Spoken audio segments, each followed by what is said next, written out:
Votre véhicule est équipé d'un moniteur de pression des pneus, TPMS.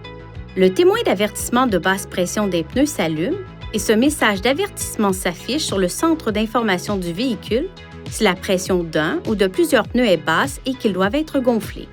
Gonflez le ou les pneus concernés à la pression à froid recommandée sur l'étiquette des renseignements sur les pneus et le chargement. Cette étiquette offre des renseignements importants d'un seul coup d'œil. Elle indique les dimensions et pressions appropriées des pneus, ainsi que le nombre maximal d'occupants et la capacité de charge maximale pour votre véhicule. Veuillez consulter votre manuel du conducteur pour savoir où se trouve l'étiquette des renseignements sur les pneus et le chargement sur votre véhicule.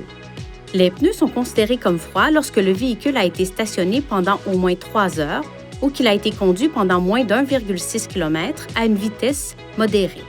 Vous pouvez vérifier la pression des 4 pneus sur l'écran d'information du véhicule. Utilisez ces commandes pour naviguer dans le centre d'information du véhicule jusqu'à ce que cet écran apparaisse. L'ordre des valeurs de pression des pneus correspond à l'ordre réel de la position des pneus.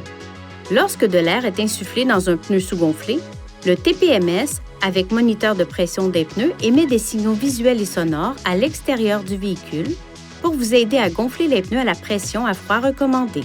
Pour utiliser ce système, vérifiez que le véhicule est stationné dans un lieu sûr et sur une surface plane et que le frein de stationnement est serré. Placez le contacteur d'allumage à la position ON, mais ne démarrez pas le moteur. Ajoutez de l'air dans le pneu et au bout de quelques secondes, les feux de détresse commencent à clignoter. Si les feux de détresse ne clignotent pas dans un délai d'environ 15 secondes après le début du gonflage du pneu, cela signifie que le moniteur de pression des pneus ne fonctionne pas. Une fois la bonne pression des pneus atteinte, le klaxon retentit une fois et les feux de détresse cessent de clignoter. Si le pneu est surgonflé de plus de 4 livres par pouce carré, le klaxon retentit de nouveau et les feux de détresse clignotent 3 fois. Pour corriger la pression, appuyez brièvement sur l'obus de la valve du pneu pour libérer l'excès de pression. Lorsque la pression atteint la pression spécifiée, le klaxon retentit une fois. Une fois la pression des pneus ajustée, conduisez le véhicule à une vitesse supérieure à 25 km/h. L'avertissement et le témoin disparaissent alors. Si le témoin du moniteur de basse pression clignote pendant environ 1 minute, puis reste allumé une fois le contact établi, cela signifie que le TPMS ne fonctionne pas correctement. Il est recommandé de visiter un concessionnaire Infiniti et de faire vérifier le système. La pression des pneus augmente et diminue en fonction de la chaleur due à la conduite du véhicule et de la température ambiante. Une température extérieure basse peut faire baisser la température de l'air à l'intérieur des pneus, ce qui peut se traduire par une pression de gonflage plus basse.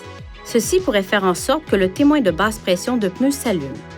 Le moniteur de pression des pneus ne détecte pas les chutes soudaines de pression des pneus comme dans le cas d'une crevaison et il ne remplace en aucun cas le bon entretien des pneus. Vérifiez la pression de tous les pneus, y compris le pneu de secours, régulièrement et avant les voyages de longue distance. Veuillez consulter le manuel du conducteur pour obtenir des renseignements importants concernant la sécurité et les limites du système et pour en savoir davantage au sujet de son utilisation et de ses caractéristiques.